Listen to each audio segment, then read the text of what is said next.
Leadership और संत महाप्रभु Govardhan eco village, जो बहुत ही एक प्रामाणिक दिव्य स्थान बन गया है अभी भारत में, तो उसके भी प्रमुख है।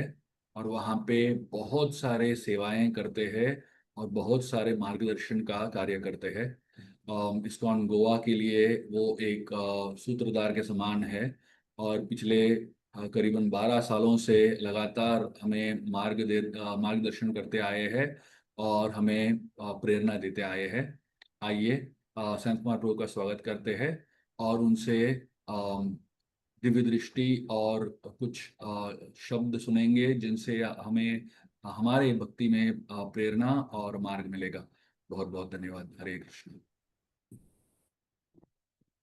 हरे कृष्णा। ओम अज्ञानतिमिरन्धस्य ज्ञानाञ्जनशलाकया चक्षुरुन्मिलितं येन तस्मै श्री गुरुवे नमः। आज हम श्रीमद् भागवत का 7वें स्कंद के 5वें अध्याय का 5वां श्लोक देखेंगे। ये प्रहलाद महाराज श्लोक बोल रहे हैं हिरण्यकश्यपु को। जब हिरण्यकश्यपु पूछता है कि भाई आपने स्कूल में क्या पढ़ा, तो श्री प्रहलाद उवाच तत्साधु मन्ये असुरवर्य देहिनां सदा समुद्विग्न धियाम असद्ग्रहात् हित्वात्मपातं गृह अंधकूपम वनो वनम गतो यत् तरीमा श्रेत। तो ये जो बहुत सुंदर श्लोक है, उसमें प्रहलाद महाराज जो अपने पिता को सीधा बता रहे हैं कि आपको ये गृहस्थ जीवन का त्याग करके श्री हरि का शरण लेना चाहिए। तो सबसे पहले प्रथम हम देखते हैं कि इस श्लोक में असुरवर्य देहिना करके अपने पिता का एक यथोचित वर्णन वो करते हैं। साथ साथ इस श्लोक में दो विशेष है कि आपके समस्या का डायग्नोसिस क्या है, कि आप हमेशा पूरी तरह से एंजाइटी में रहते हैं, क्योंकि आपका मन केवल मी और मेरा ये जो कंसेप्ट है उसमें लगा हुआ रहा है। तो ये हुआ प्रॉब्लम का डायग्नोसिस। और साथ साथ वो बताते हैं कि इस स्थिति से बाहर आना आसान नहीं है। गृह अंधकूपम मतलब अगर कोई व्यक्ति किसी कुएं में गिर जाता है, क्योंकि हमने बहुत सारे कुएं यहाँ पर खोदे हैं और हमने देखा है कि अगर कोई आदमी कुएं के नीचे गिर जाता है, अगर आसपास कोई नहीं है, तो अपने आप के स्वयं के बल से वो बाहर नहीं निकल सकता। तो इसलिए वो एक भयंकर स्थिति है कि अगर कोई इसमें अटक गया तो वहां से बाहर निकलना बड़ा मुश्किल होता है। और फिर प्रहलाद महाराज डायग्नोसिस के बाद उसका उत्तर भी देते हैं कि आपको वन में वनों वन में जाकर भगवान श्री हरि का आश्रय लेना चाहिए। वास्तविक हिरण्यकश्यपु जो है, उसने ये कभी एक्सपेक्ट नहीं किया था कि प्रहलाद जो है वो इस प्रकार से एक आध्यात्मिक बात बता देंगे उनको। तभी कई बार जो है इस गृहस्थ जो जीवन है उसका वर्णन कभी कभी शास्त्रों में गृह अंधकूपम यानी डीप डार्क वेल के हिसाब से किया गया है।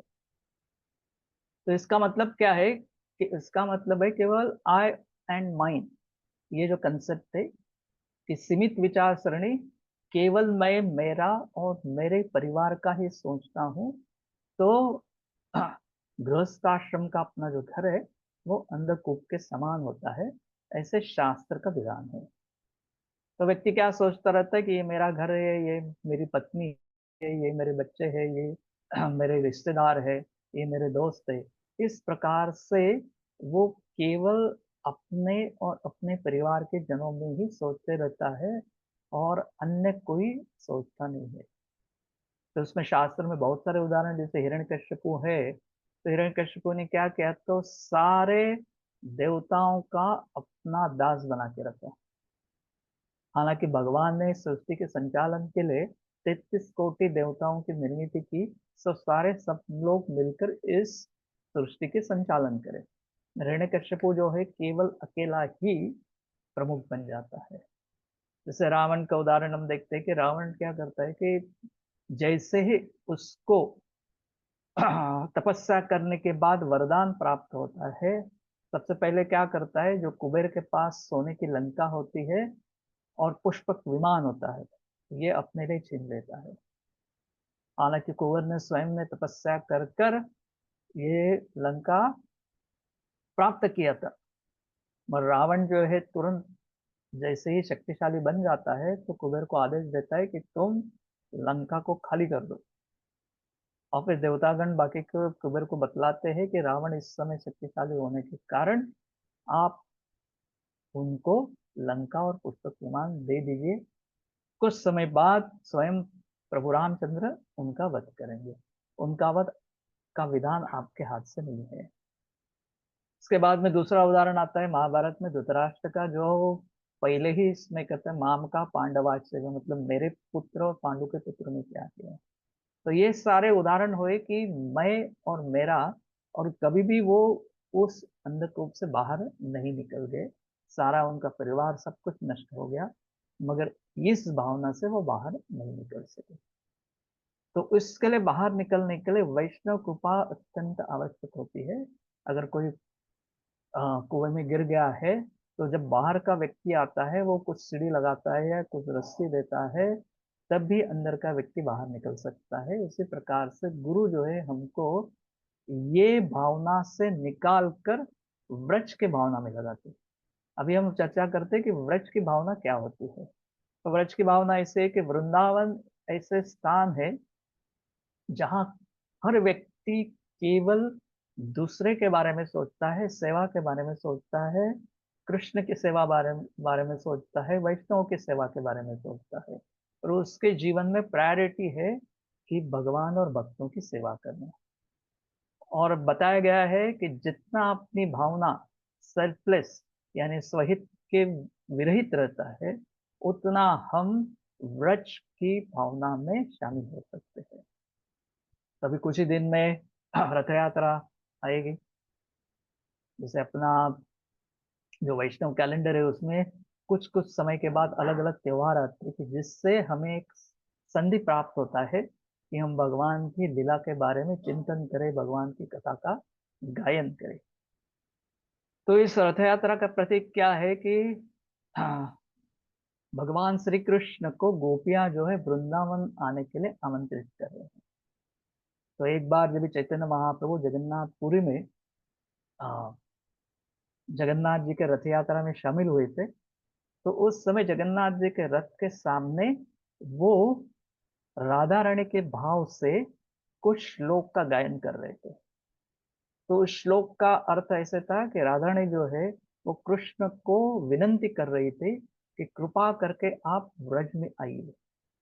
किसके लिए आए? क्योंकि यशोदा महारानी जो है, आपकी माता है, वो बहुत दुखी है कि आप इतना देर तक वापस नहीं लौट रहे। तो राधा रानी स्वयं के लिए नहीं बोल रहे, हालांकि गोपियां जो है उनके मन के अंदर तीव्र विरह की भावना होती है। भगवान ने उनको प्रवचन दिया था कि मैं वापस जल्दी लौट आऊंगा, भगवान आते नहीं। तो हर दिन जो है बहुत विरह भावना में गोपियां रहती थी। जब मगर श्रीमती राधा रानी प्रार्थना कर रहे तो वो नहीं कर रहे कि मेरे को मिलने आओ या हम गोपियों को मिलने आओ। वो हमेशा सोच रहे हैं कि हमसे ज्यादा दुख में यशोदा माई है, कम से कम आप आकर उनका पीड़ा जो है वो कम कर दो। तो इसलिए हमको देखते हैं कि अगर किसी चीज का क्वालिटी अपने को समझना है तो एक टेस्ट होता है। तो प्रेम का टेस्ट क्या होता है? एक सेपरेशन होता है कि कुछ भी प्रकार का रेसिप्रोकेशन नहीं है, फिर भी आप भगवान की सेवा में रत हैं। जैसे कि कृष्ण वृंदावन छोड़कर चले गए, मगर गोपियों की दिनचर्या वैसी ही रही। वो हमेशा भगवान के लिए अलग अलग प्रकार के वनमाला बनाते रहे, फूलमाला बनाते रहे, गार्डन्स बनाते रहे, उनकी भोजन की व्यवस्था करते रहे, उनकी पान की व्यवस्था करते रहे। तो सारे कृष्ण की सेवा के कार्य वो हमेशा करते थे, इस भावना से कि आज शायद भगवान यहाँ पर आ जाएंगे। तो उसमें हम देख सकते हैं कि सच्चा प्रेम क्या होता है कि continue to serve even after separation. कि भगवान वहां पर मौजूद नहीं है, फिर भी भगवान की सेवा में वो रत है। तो ये जो भावना है कि केवल कृष्ण के आनंद के लिए कार्य करना है, तो यहाँ पर प्रहलाद महाराज क्या बता रहे हैं कि केवल आप अपना, मेरा खुद का न सोचकर आप आपकी जो भावना है वो कृष्ण की सेवा में लगाएं, तो आपका घर जो है वृंदावन हो सकता है। जैसे कि भक्ति विनोद ठाकुर जब भी सारे दिन के अपने कार्य करने के बाद घर लौट आते थे और घर में जब भी हरिनाम संकीर्तन होता था, तो उन्हें अपना घर एक गोलोक वृंदावन के रूप में प्रतीत होता था। तो इसका मतलब क्या है कि हमें, हमारे जो भावना है वो स्वकेंद्रित है, उसको निकाल कर कृष्ण के और भक्तों के गुरु के सेवा में लगाना है। यही इस श्लोक का मुख्य अर्थ है। और इसलिए ये श्लोक में स्पष्ट रूप से बताया गया है, अगर आप केवल अपने बारे में सोचेंगे तो क्या होगा कि जिस प्रकार से हिरण्यकश्यपु, रावण, कुबेर, रावण और कुबेर नहीं, धृतराष्ट्र, इनकी गति होगी, ऐसे ही गति हमारी हो सकती है। इसलिए गोपीर भातुर पद कमलयो दास दास अनुदास, ये भाव हमारे हृदय में हमेशा होना चाहिए। हरे कृष्ण। हरे कृष्णा। आइए हम इस प्रिय सनत कुमार प्रभु का धन्यवाद अर्पण करते हैं। उन्होंने इतने स्पष्ट रूप में बहुत ही कम समय में बहुत गुह्य और गहरा तत्व हमें बताया है, कैसे अपने घर को वृंदावन बनाना है और कैसे प्रहलाद महाराज की टीचिंग से और गोपियों के उनके सोच विचार से हमें मार्गदर्शन मिलता है। हम मॉर्निंग प्रोग्राम में हर दिन अ, किसी न किसी भक्त को बुलाते हैं और हमें मार्गदर्शन करने के लिए अनुमति रिक्वेस्ट करते हैं।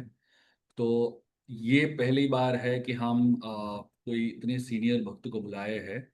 तो अभी से हर हफ्ता हम किसी न किसी महान भक्तों को बुलाएंगे, इस्कॉन चौपाटी से और दुनिया भर से। कुछ ही समय में हिज ग्रेस श्री दामा सखा प्रभु भी आने वाले हैं हमें मार्गदर्शन देने के लिए। आप सभी से ये अनुरोध है कि आप मॉर्निंग प्रोग्राम से जुड़े रहिए और हर दिन इस मॉर्निंग प्रोग्राम में भाग लीजिए और अपने साधना को बहुत गंभीरता से और तीव्रता से करने की कोशिश कीजिए भक्तों के साथ, ताकि हमारा जो है आध्यात्मिक प्रगति अच्छे से हो। बहुत बहुत धन्यवाद। उसके लिए संत कुमार प्रभु की जय। हरे कृष्ण।